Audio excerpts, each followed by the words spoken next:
Jesu Kristu inkosi basakala. Ngiyabingelela abafundi babajali. Ngibingelela babushelene, ngibingelela bakumabaso, ngibingelela umama, ngibingelela abantu abasha. Hey, mangihlela lapha ngaphansi. Ngiyezwa lapha phakathi kunento ufanele ngibeke ubufakazi ngoba ngimbonile uNkulunkulu enza izinto ezimangaliso. Mina nginabantwana abaningi, abantwana ngikhusa abantwana babodadewethu abaningi, abadadewethu bashona ngashiyeka nengane zabo ngayikhulisa. So kuye kwashona umntana wami labantwana bonke beza ngoba kushona umntana wami. Mabafika lapha ke omunye uyafika ufika nomntana okhubazekile.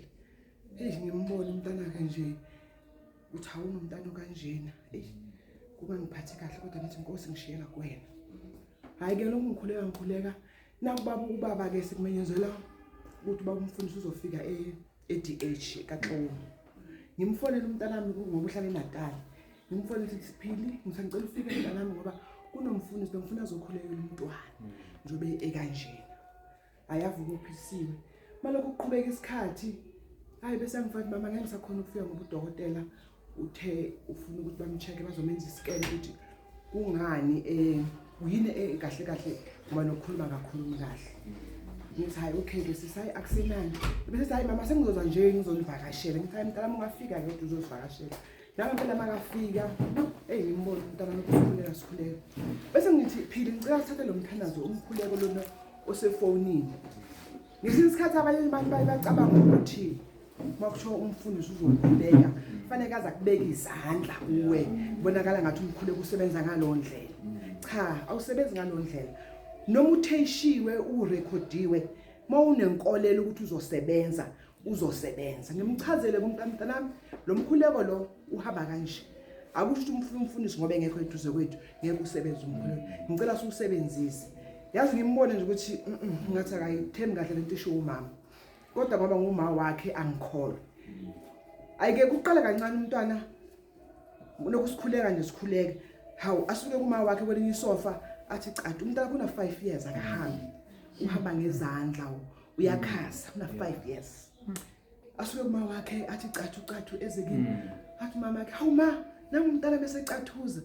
Hawu ngithi mina mntana asithandaza siqhubeka nokukhuleka. Ngempela athi qathu umntwana hawu bese kuba into ayijwayele basihleli sonke. Asuke kulo ngesofa aqathuze aye kulo aqathuze.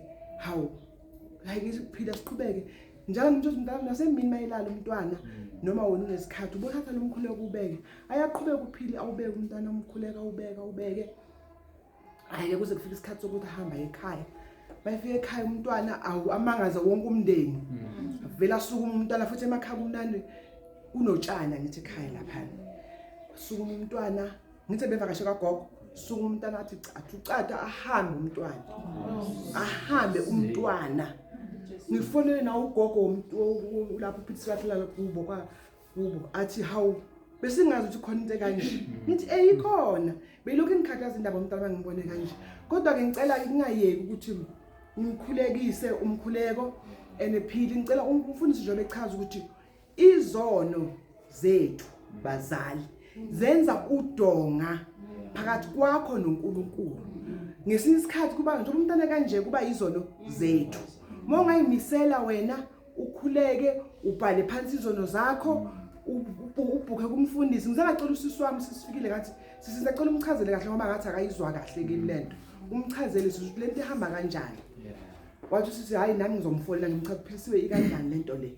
Ngoba manje usethi mama thumela omunye phela ngithi hayi sisi uyafana lo nowodwa nje.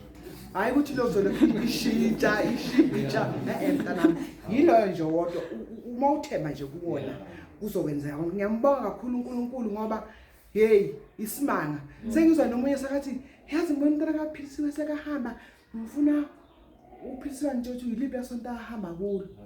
Hayi ngiyithulele nje mina ngoba ngifuna ukuthi ezwe ngophisa ukuthi lo mkhuleko uthatheni. Ngiyambonga kakhulu uNkulunkulu nami futhi emkhuleko lo mina ungisebenzele kakhulu. Yazi mina ngiswele endlini ngiswele abantu bami sizodlani.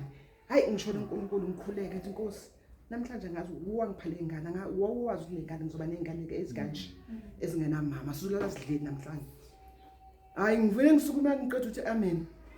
bekuthi awucinga lapha ngiyitholele imali mina endleleni ayingazi ukuthi ngiyifihlele yona kanjani ngize ngibuza abantwana bami ngibabize ngithi webantwana bami akekho ufihla imali yakhe la ekamereni lami bathi cha akekho uNkulunkulu kulavela ngiphe ngingazi ukuthi ngangiyibeke nini leyo mali kwakunini kodwa nje ngivele ngithi maqotho ukukhuleka uRoman 10:9 noJesu Kristu inkosi uJesu Kristu inkosi hey liyasebenza leli gama uJesu Kristu inkosi liyasebenza Bawo abantu bacabanga ukuthi mawusho legama uyadlalisa nje.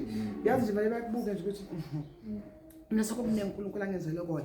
Awucabanga nje uthola imali endlini ungazi ukuthi buyaphi. Uyothenga ukudla ngoba lokade ukudinga. Uthenga khona mhlawumbe udinga ngempuphu uyothenga impuphu. Ngithi uJesu Kristu inkosi ngiyabonga. Amen.